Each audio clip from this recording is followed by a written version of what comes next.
नमस्कार दोस्तों, welcome to Sambhav education. This is Aryan Shukla. दोस्तों, आज की क्लास में हम जीके 50 इंपॉर्टेंट क्वेश्चन डिस्कस करेंगे विद एक्स्ट्रा फैक्ट। सभी लोग क्लास को ध्यान से देखिएगा। जो एक्स्ट्रा फैक्ट आपको बताया जाए उनको भी ध्यान से सुनिए, क्योंकि परीक्षाओं में उनसे संबंधित क्वेश्चन पूछे जा सकते हैं। ये क्लास स्पेशल बीएड प्रवेश परीक्षा 2025 के लिए है। सभी लोग क्लास को ध्यान से देखिएगा। जो क्वेश्चन आपको समझ नहीं आता उसे नोट डाउन कर सकते हो। चलिए शुरू करते हैं आज की क्लास।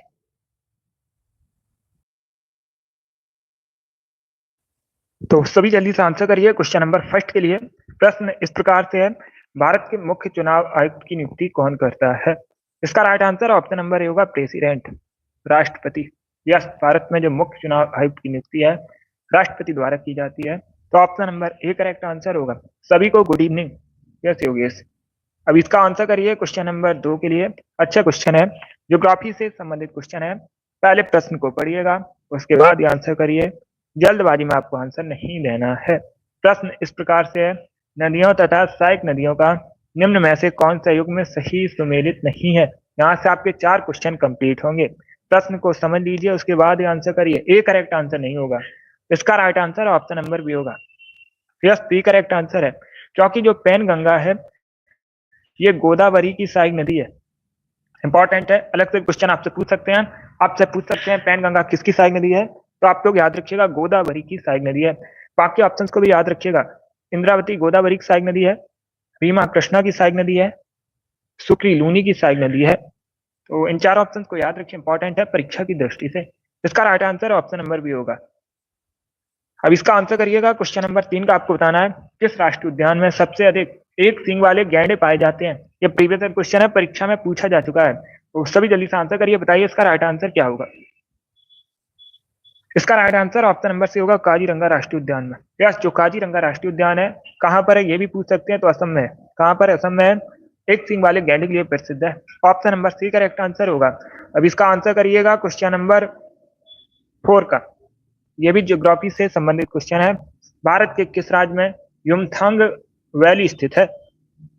जो युमथांग घाटी है भारत में कहाँ पर स्थित है? नागालैंड में, उत्तराखंड में, सिक्किम में, या फिर हिमाचल प्रदेश में? तो इसका right answer option number C होगा, सिक्किम में।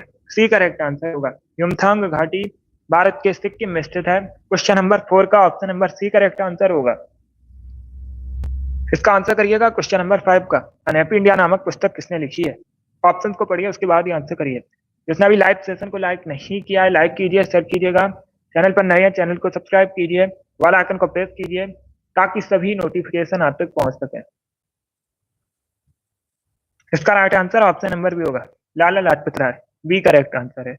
अनहैप्पी इंडिया नामक पुस्तक किसने लिखी है? लाला लाजपत राय ने लिखी है। तो option number B correct answer होगा। लाला लाजपत राय ने साइमन कमीशन के विरोध में अपनी जान गंवाई थी।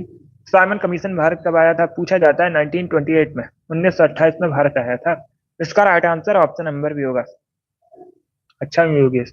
अब इसका आंसर करिएगा क्वेश्चन नंबर 6 के लिए। यह भी ज्योग्राफी से संबंधित क्वेश्चन है। प्रश्न इस प्रकार से है, उत्तरी अमेरिका महाद्वीप की सबसे ऊंची पर्वत चोटी कौन सी है? Good evening. क्या पूछा गया? जो उत्तरी अमेरिका महाद्वीप है उसकी सबसे ऊंची पर्वत चोटी कौन सी है? तो सभी इसका आंसर करिए, बताइए राइट आंसर क्या होगा। बहुत अच्छे आंसर सभी लोग दीजिए। राइट या रॉन्ग आप लोग आंसर करिएगा। इसका right answer option number C होगा, Mount McKinley. C correct answer होगा। जो माउंट मैकिनले है उत्तरी अमेरिका महाद्वीप की सबसे ऊंची पर्वत चोटी है। क्वेश्चन नंबर 6 का option number C correct answer होगा। अब इसका आंसर करिएगा क्वेश्चन नंबर 7 का। आपको बताना है नाइट्रोजन गैस की खोज किसने की थी?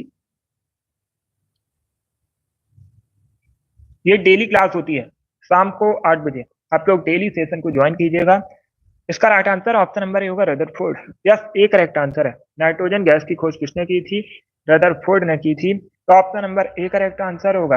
अब इसका आंसर करिएगा क्वेश्चन नंबर 8 का। नंदा देवी जीवमंडल कहाँ पर है, किस राज्य में? स्टेट पूछा गया है।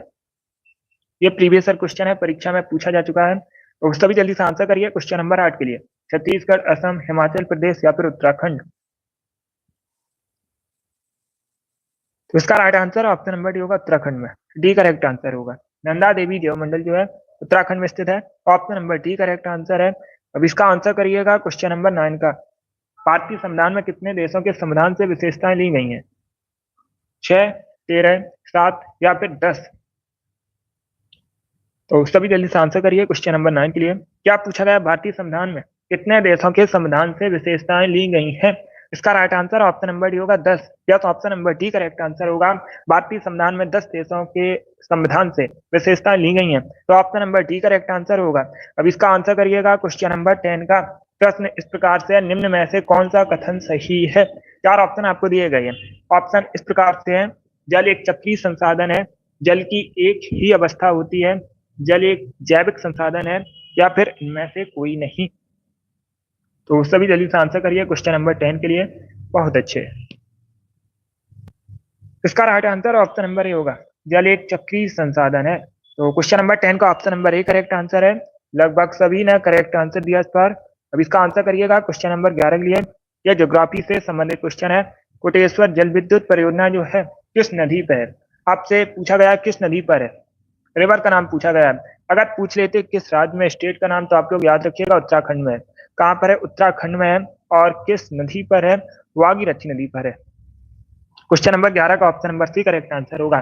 कोटेश्वर जल विद्युत परियोजना उत्तराखंड में भागीरथी नदी पर है। अब इसका आंसर करिएगा क्वेश्चन नंबर 12 के लिए। आपको बताना है लाख पक्ष का खिताब किसे दिया गया था? हिस्ट्री से संबंधित क्वेश्चन है। सभी जल्दी से आंसर करिए क्वेश्चन नंबर 12 के लिए। जो लाख पक्ष का खिताब है, उपाधि है, किसे दी गई थी? कुतुबुद्दीन ऐबक, इल्तुतमिश, अलाउद्दीन खिलजी, या फिर बलबन। तो इसका right answer option number A होगा, कुतुबुद्दीन ऐबक। यस, ए करेक्ट आंसर होगा। क्वेश्चन नंबर 12 का option number A correct answer है। अब इसका आंसर करिएगा क्वेश्चन नंबर 13 के लिए। ट्रेन टू पाकिस्तान नामक पुस्तक किसके द्वारा लिखी गई है? लेखक पूछे गए हैं। ट्रेन टू पाकिस्तान नामक पुस्तक की किसके द्वारा लिखी गई है? इसका right answer option number B होगा, Khushwant Singh. B correct answer होगा।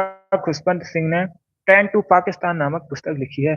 तो option number B correct answer होगा। अब इसका आंसर करिएगा क्वेश्चन नंबर 14 के लिए। सभी जल्दी से आंसर करिए क्वेश्चन नंबर 14 के लिए। अलकनंदा और पिंडा नदियों का संगम स्थल निम्न में से कौन सा है? तो सभी जल्दी से आंसर करिए क्वेश्चन नंबर 14 के लिए। ऑप्शंस को पढ़ लीजिए, उसके बाद ही आंसर करिए। जल्दबाजी में आपको आंसर नहीं देना है।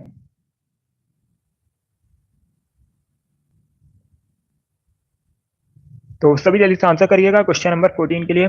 इसका right answer option number C होगा, कर्णप्रयाग। सी करेक्ट आंसर होगा। क्वेश्चन नंबर 14 का option number C correct answer है। अलकनंदा और पिंडा नदियों का जो संगम स्थल है कर्णप्रयाग में है। तो option number C correct answer. अगर पूछ लें कहां पर है, ये उत्तराखंड में, कर्णप्रयाग उत्तराखंड में है। इसका आंसर करिएगा क्वेश्चन नंबर 15 का। 1857 में स्वतंत्रता संग्राम का सिपाही विद्रोह किस शहर में हुआ था? सभी जल्दी से आंसर करिएगा। झांसी, हैदराबाद, दिल्ली, या फिर मेरठ। तो ऑप्शंस को पढ़ लीजिए, उसके बाद ही आंसर करिए। जल्दबाजी में आंसर नहीं देना है। इसका right answer option number D होगा, मेरठ। क्वेश्चन नंबर 15 का। अब इसका आंसर करिए क्वेश्चन नंबर 16 के लिए। पश्चिमी घाट के उत्तरी भाग को किस नाम से जाना जाता है? तो सभी जल्दी से बताइएगा। जो पश्चिमी घाट है उसके उत्तरी भाग को किस नाम से जानते हैं? इसका right answer option number C होगा, कोंकण तट के नाम से जाना जाता है। अब इसका आंसर करिएगा क्वेश्चन नंबर 17 के लिए। क्वेश्चन इस प्रकार से है, भारतीय संविधान के अनुसार इंडिया को और किस रूप से जाना जाता है? सी करेक्ट आंसर होगा, भारत। क्वेश्चन नंबर 17 का option number C correct answer है। अब इसका आंसर करिएगा क्वेश्चन नंबर 18 के लिए। किस लौह अयस्क में 72% आयरन होता है? मैग्नेटाइट, हेमेटाइट, सिडेराइट, या फिर लिमोनाइट। तो सभी जल्दी से आंसर करिए, बताइए इसका राइट आंसर क्या होगा। इसका right answer option number A होगा, magnetite. Yes, option number A correct answer है। आप लोग याद रखिएगा, मैग्नेटाइट में 72% आयरन होता है। तो option number A correct answer होगा। इस प्रकार से भी क्वेश्चन पूछा गया था एक बार परीक्षा में। मैग्नेटाइट किसका अयस्क है? तो आप लोग याद रखिएगा, ये एक लौह अयस्क है। अब इसका आंसर करिए क्वेश्चन नंबर 19 के लिए। आपको बताना है सिल्वर फाइबर क्रांति निम्न में से किससे संबंधित है? तो सभी जल्दी से आंसर करिए क्वेश्चन नंबर 19 के लिए। सिल्वर फाइबर क्रांति पूछी गई है, इनमें से किससे संबंधित है? चमड़ा, जूट, कपास, या फिर इनमें से कोई नहीं, नन ऑफ दीज। इस प्रकार से ऑप्शन हैं। इसका right answer option number C होगा, कपास से संबंधित है। सी करेक्ट आंसर होगा। सिल्वर फाइबर क्रांति जो है कपास से संबंधित है। तो option number C correct answer होगा। अब इसका आंसर करिएगा क्वेश्चन नंबर 20 का। भीमबेटका की खोज किसने की थी? सभी जल्दी से आंसर करिए। भीमबेटका की खोज किसने की थी? इसका right answer option number C होगा, doctor Vishnu Sridhar. C correct answer है। क्वेश्चन नंबर 21 के लिए आंसर करिए, बताइए इसका राइट आंसर क्या होगा? रानी की वाव कहाँ पर स्थित है? इसका right answer option number C होगा, गुजरात में स्थित है और ये 100 के नोट पर अंकित है। ये भी आप लोग याद रखिए, पूछ सकते हैं। अब इसका आंसर करिएगा क्वेश्चन नंबर 22 के लिए। पोर्ट पार्क पठार आपको बताना है निम्न में से किस देश में है? तो सभी जल्दी से आंसर करिए, बताइए इसका राइट आंसर क्या होगा?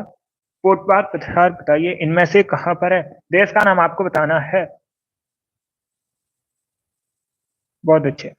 इसका right answer option number D होगा, पाकिस्तान में। डी करेक्ट आंसर होगा, पाकिस्तान में है पोर्ट पार्क पठार। क्वेश्चन नंबर 23 के लिए बताइए राइट आंसर क्या होगा? निम्न में से कौन सा नृत्य महाराष्ट्र का लोक नृत्य है? ये 4 ऑप्शन आपको दिए गए हैं, घूमर, फागड़ा, गरबा, धनगरी, गाजा। तो सभी जल्दी से आंसर करिए, बताइए इनमें से कौन सा नृत्य मुख्यतः महाराष्ट्र से संबंधित है? इसका right answer option number D होगा, धनगरी गाजा। मुक्ता कहाँ से संबंधित है? महाराष्ट्र से संबंधित है, तो option number D correct answer होगा। बाकी ऑप्शंस को आप लोग याद रखिए, इंपॉर्टेंट है परीक्षा की दृष्टि से। इनसे क्वेश्चन पूछे जाते हैं, आपसे पूछ सकते हैं घूमर कहाँ से संबंधित है, तो आप लोग याद रखिएगा राजस्थान से संबंधित है मुक्ता। भांगड़ा कहाँ से संबंधित है? पंजाब से संबंधित है। गरबा कहाँ से संबंधित है? गुजरात से संबंधित है। 4 ऑप्शंस को याद रखिए, इंपॉर्टेंट है। इसका आंसर करिएगा क्वेश्चन नंबर 24 के लिए आपको बताना है, तो पहला विश्व युद्ध कब समाप्त हुआ था? समाप्त पूछा गया कब हुआ था पहला विश्व युद्ध? इसका right answer option number B होगा, 11 नवंबर 1918 में। बी करेक्ट आंसर होगा। अगर पूछ लें शुरू कब हुआ था, तो आप लोग याद रखिएगा शुरू हुआ था 28 जुलाई 1914 में। समाप्त कब हुआ था? 11 नवंबर 1918 में। अब एक क्वेश्चन आपसे और पूछ सकते हैं, आपसे पूछ सकते हैं जो दूसरा विश्व युद्ध है कब शुरू हुआ था, तो आप लोग याद रखिए 1939 में शुरू हुआ था और ये 1945 तक चला था। इन दोनों प्रश्नों को याद रखिएगा, इंपॉर्टेंट है, ये पूछे जाते हैं। अब इसका आंसर करिए क्वेश्चन नंबर 25 के लिए आपको बताना है, आरबीआई का राष्ट्रीयकरण कब हुआ था? अगर पूछ लें आरबीआई की स्थापना कब हुई थी, इंपॉर्टेंट है, तो आप लोग याद रखिएगा 1935 में। 1935 में स्थापना हुई थी। मुख्यालय कहाँ पर है? मुंबई में है। वर्तमान में मुख्यालय कहाँ पर है? मुंबई में आरबीआई का, और इसे बैंकों का बैंक भी कहते हैं। राष्ट्रीयकरण पूछा गया है, तो इसका right answer option number D होगा, 1949 में। 1949 में हुआ था राष्ट्रीयकरण। क्वेश्चन नंबर 25 का option number D correct answer होगा। अब इसका आंसर करिएगा क्वेश्चन नंबर 26 के लिए। ये पॉलिटी से संबंधित क्वेश्चन है। भारतीय संविधान का कौन सा अनुच्छेद धन विधेयक से संबंधित है? तो सभी जल्दी से आंसर करिए, बताइए इसका राइट आंसर क्या होगा? बी करेक्ट आंसर होगा, अनुच्छेद 110 धन विधेयक से संबंधित है। अब इसका आंसर करिएगा क्वेश्चन नंबर 27 का आपको बताना है, भारत में सूती वस्त्रों की राजधानी किसे कहते हैं? तो right answer option number D होगा, मुंबई को। भारत में मुंबई को सूती वस्त्रों की राजधानी कहा जाता है। अब इसका आंसर करिएगा क्वेश्चन नंबर 28 का। सभी जल्दी से आंसर करिए, बताइए राइट आंसर क्या होगा? पेस मेकर किससे संबंधित है? इसका right answer option number B होगा, हार्ट से संबंधित है। बी करेक्ट आंसर होगा। इसका आंसर करिएगा क्वेश्चन नंबर 29 का। ये इतिहास से संबंधित क्वेश्चन है। तो चंदावर का युद्ध है कब हुआ था, ये पूछा गया है। अगर पूछ लें किसके मध्य हुआ था, तो आप लोग याद रखिएगा जयचंद और मोहम्मद गोरी के मध्य हुआ था। कब हुआ था? इसका राइट आंसर क्या होगा? चंदावर का युद्ध पूछा गया है। 1191 करेक्ट आंसर नहीं होगा। अगर पूछ लें तराइन का पहला युद्ध कब हुआ था, सभी ध्यान से सुनिएगा। जो तराइन का पहला युद्ध है ये हुआ था 1191 में। सभी लोग याद रखिएगा। पृथ्वीराज चौहान और मोहम्मद गोरी के मध्य हुआ था। उसके बाद 1192 में तराइन का दूसरा युद्ध हुआ था। किसके मध्य हुआ था? पृथ्वीराज चौहान और मोहम्मद गोरी के मध्य। इसमें पूछा गया है चंदावर का युद्ध। तो right answer option number D होगा, 1194 करेक्ट आंसर है। इसमें आपको कंफ्यूज नहीं होना है, सभी लोग याद रखिएगा। आप पूछ लें किसके मध्य हुआ था? जयचंद और मोहम्मद गोरी के मध्य हुआ था। अब इसका आंसर करिएगा क्वेश्चन नंबर 30 के लिए। किस मुगल बादशाह को लंपट मूर कहते हैं? तो इसका राइट आंसर होगा option number C, Jahandar Shah. Question number 13 का option number C correct answer होगा। इसका आंसर करिएगा क्वेश्चन नंबर 31 के लिए। आपको बताना है अयोध्या किस नदी किनारे स्थित है? सरयू करेक्ट आंसर होगा। भगवान राम की जन्मभूमि भी है, उत्तर प्रदेश में है। अब इसका आंसर करिएगा क्वेश्चन नंबर 32 के लिए। समाचार पत्र केसरी का संपादन किसने किया था? ये भी पूछा क्वेश्चन है, प्रीवियस ईयर क्वेश्चन है, तो सभी जल्दी से आंसर करिए क्वेश्चन नंबर 32 के लिए। केसरी का संपादन किसने किया था?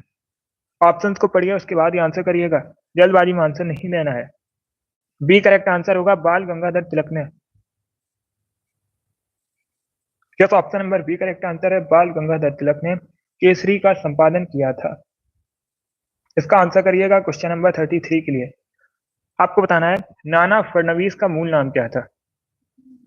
ये मराठा साम्राज्य से संबंधित है। इसका right answer option number D होगा, बालाजी जनार्दन भानु। क्वेश्चन नंबर 33 का option number D correct answer होगा।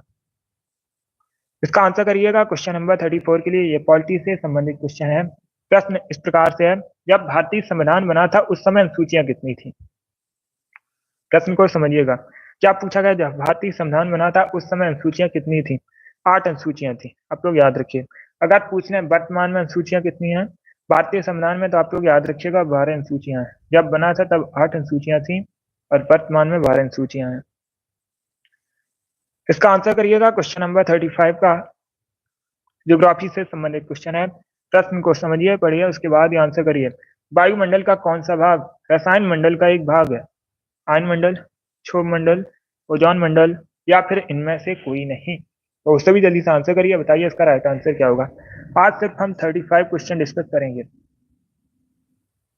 तो सभी जल्दी से आंसर करिएगा क्वेश्चन नंबर 35 के लिए। ये वाली डेली क्लास होगी शाम को 8 बजे। आप लोग डेली सेशन को ज्वाइन कीजिएगा। अभी क्वेश्चन नंबर 35 के लिए आंसर करिए। वायुमंडल का कौन सा भाग रसायन मंडल का एक भाग है? तो इसका right answer option number C होगा, ओजोन मंडल। बी करेक्ट आंसर नहीं होगा, सी करेक्ट आंसर होगा। ओजोन मंडल रसायन मंडल का एक भाग है। तो क्वेश्चन नंबर 35 का option number C correct answer होगा। यस, सी करेक्ट आंसर है। बहुत अच्छे। चलिए दोस्तों, आज की क्लास में 35 क्वेश्चन डिस्कस किए। आई होप आप सभी को ये प्रश्न समझ आए होंगे। तो क्लास को लाइक कीजिए, शेयर कीजिए, चैनल पर नए हैं चैनल को सब्सक्राइब कीजिएगा, वाला आइकन को प्रेस कीजिए ताकि सभी नोटिफिकेशन आप तक पहुंच सके। डेली आप लोग सेशन को ज्वाइन कीजिए, टाइम से सेशन को ज्वाइन कीजिएगा। चलिए